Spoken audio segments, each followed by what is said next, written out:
here I am on hole 12. I've got a tee shot here that some people aren't real comfortable with, especially people that curve the ball left to right. So I'm going to show you some things that you can do to make sure the ball does not curve to the right. What most people do when they get to a hole like 7, 12, is they set up and they aim left. Well, the farther you aim left, if you've got a club face that's pointing at your target, if you're swinging to the left of where that club face is pointed, it's going to curve to the right regardless. So you might be making swings, and when you make contact with the ball, your club face could very well be pointed at the target. But because you're aiming so far to the left, that club face is open to the right of the direction that you're swinging, and it's putting side spin on the ball and making it curve to the right. So number one, if you're a slicer, when you set up, you want to make sure it feels like you're setting up a little bit more to the right. A lot of people have a hard time understanding why you need to do that, but it's all spin, and it has to do with the angle of your club face in relation to the direction you're swinging. So if you're a slicer, when you set up, make sure that you're set up to where it feels like your back is more to the target.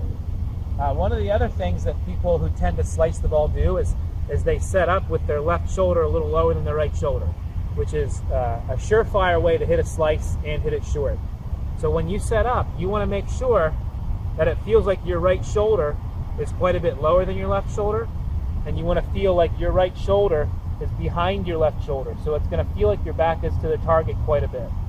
The other thing that does is it allows you to turn your shoulders more. Because one of the other things that makes you hit that, that shot is from slicing across it. So make sure your back's to the target a little bit more.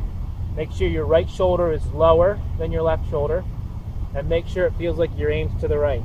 The other thing that I think would help a lot is if when you finish, just like we did when we hit that shot on number 10 from underneath that tree, is we want to make sure that this club face finishes pointing down to the ground.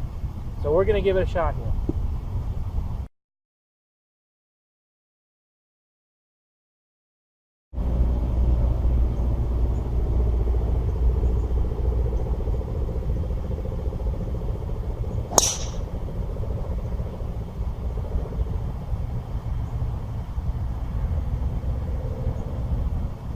So it's just on the left side of the fairway and in play.